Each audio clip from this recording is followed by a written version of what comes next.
Hani dişlerinizi fırçaladıktan sonra ağzınızda muhteşem bir his olur ya, işte aynı hissi nane maskesiyle hissedeceksiniz. Eğer güneş lekeleriniz, sivilce izleriniz var ise, özellikle siyah noktalarınız var ise, gözenekleriniz genişlemiş ve istiyorsunuz ki daha pürüzsüz güzel bir cildim olsun, o zaman buyurun nane maskesine geçelim. Oldukça az malzemeli, yapımı basit, gerçekten çok güzel bir maske arkadaşlar. Abartıyorum, evet abartıyorum, çünkü o kadar maske denedim ama bu maskedeki hissiyat çok fazla hoşuma gitti. Bir havana bir tutam naneyi, yıkanmış temizlenmiş naneyi koydum. Üzerine gül suyu ilave ediyorum arkadaşlar. Yoksa normal su da kullanabilirsiniz. Ama gül suyuyla o sıkılaştırma özelliğini de kullanmak istiyorum. Daha da güzel oluyor maske. Bu şekilde havanda dövdüm.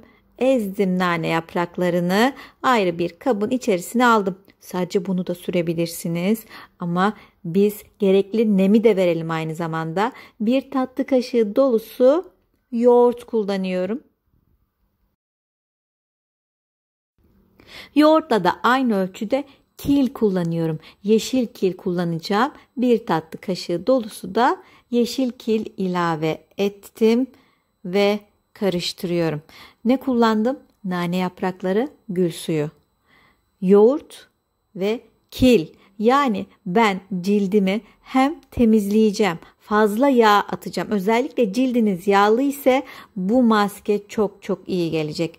Kuru ise de cildiniz gene kullanabilirsiniz. İçerisine birkaç damla da yağ ilave edebilirsiniz. Zeytinyağı olabilir arkadaşlar. İşte bu şekilde karışımım hazır. Yüzüme uygulayacağım ama önce lütfen kanalımıza abone olun, bildirimleri açın ve altyazılardan İstediğiniz dili seçip videomuzun sesini kapatıp altyazıları da takip edebilirsiniz arkadaşlar. Şimdi bunu temiz cildime sürüyorum ki etkiler daha fazla olsun. O alt tabakalara inebileyim, cildimi derinlemesine temizleyebileyim.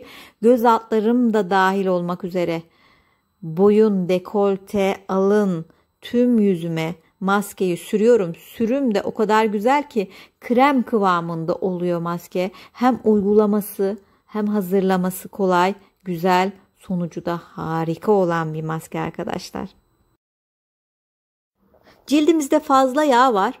Ne yaptı? Sivilce oluşturdu. Sonra gözenekler tıkandı haliyle. Ne oldu? Siyah nokta oluştu. Biz ne yaptık? O siyah noktaları, sivilceleri sıktık. Bir de üstüne lekelere ve geniş gözeneklere sahip olduk. Dolayısıyla biz cildimizin nem yağ dengesini orantılı hale getirmek zorundayız. İşte o yüzden bu maske bütün dertleri bir anda götürüp cildinizi tazeleyecek, ferahlatacak olan bir maske. 20 dakika sonra cildimi önce ılık sonra soğuk suyla yıkadım. Nemi bir güzel hapsettim ve nazikçe kuruladım. Sonrasında ben tonik yapıyorum. Bu toniği de yakında paylaşacağım. Ona da bakabilirsiniz. Mümkünse gül suyu da sıkabilirsiniz. 5-10 dakika beklettikten sonra da toniği güzel bir doğal krem sürerseniz müthiş oluyor arkadaşlar.